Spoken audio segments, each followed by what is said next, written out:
Hi boys and girls, it's Marci Chavalas and it's story time. Today's story comes from the collection If You Give a Blank by Laura Numeroff. And these stories are always so much fun. We've had If You Give a Moose a Muffin, If You Give a Pig a Pancake, If You Give a Cat a... Do you remember that one? Oh, you'll have to wait and read it soon. If you give a mouse a cookie, give a dog a donut, there's so many to read. So go ahead and get excited because this is going to be a great book in this series. Are you ready? All right, let's grow. This is an AR book for all you AR readers. It is level 2.4, worth half a point, and it's quiz number 6072. And the cat one, if you didn't remember, is if you give a cat a cupcake.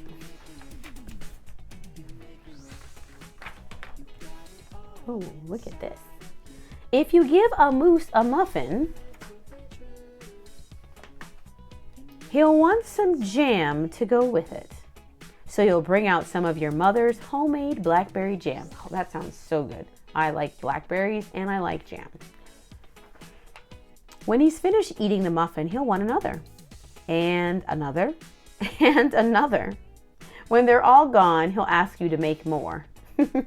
Now, boys and girls, is this a real story or a make-believe story? Can you tell?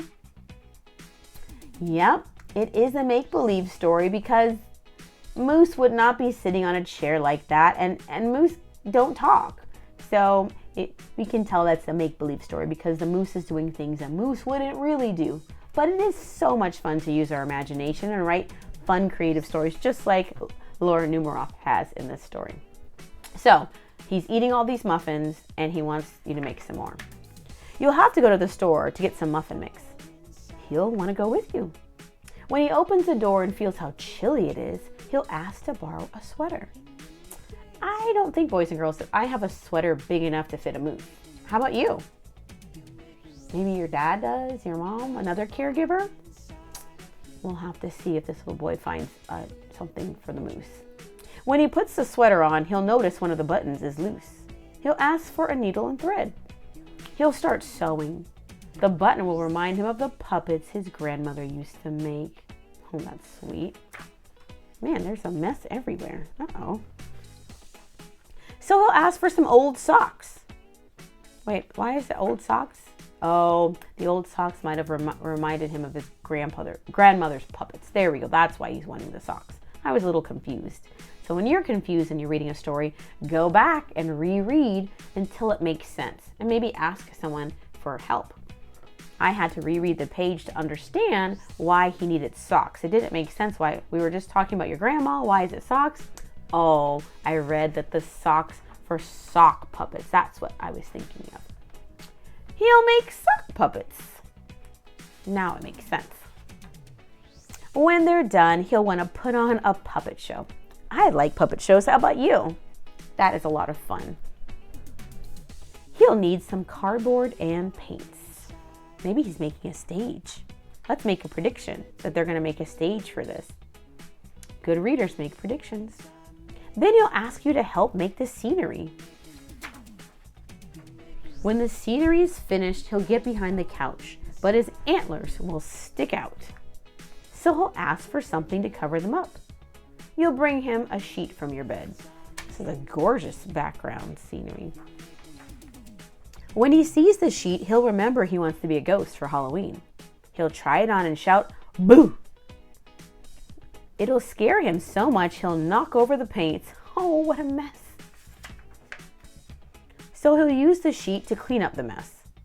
Then he'll ask for some soap to wash it out. He'll probably want to hang the sheet up to dry. Well, at least he's being responsible, boys and girls. He made a mess and now he's cleaning it up. So that's very helpful. That reminds me of the book, The Cat in the Hat Comes Back, where he makes a huge mess, but he also cleans up the mess. When you think about other books that this reminds you of, it's something that good readers do. It's making text-to-text connections. You're remembering something in another book or maybe a conversation you had or something you saw that reminds you of what you're reading. So if it's another book, then it's a text-to-text connection. Let's see. He'll probably want to hang the sheet up to dry. He'll go outside to put it on the clothesline. When he's out in the yard, he'll see your mother's blackberry bushes.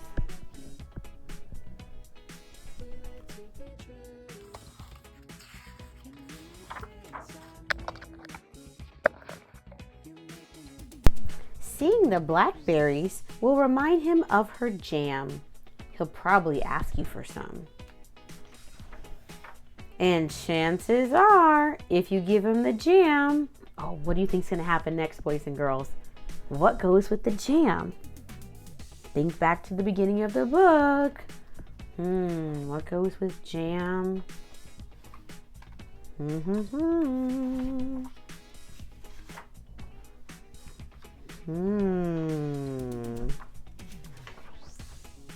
Let's see.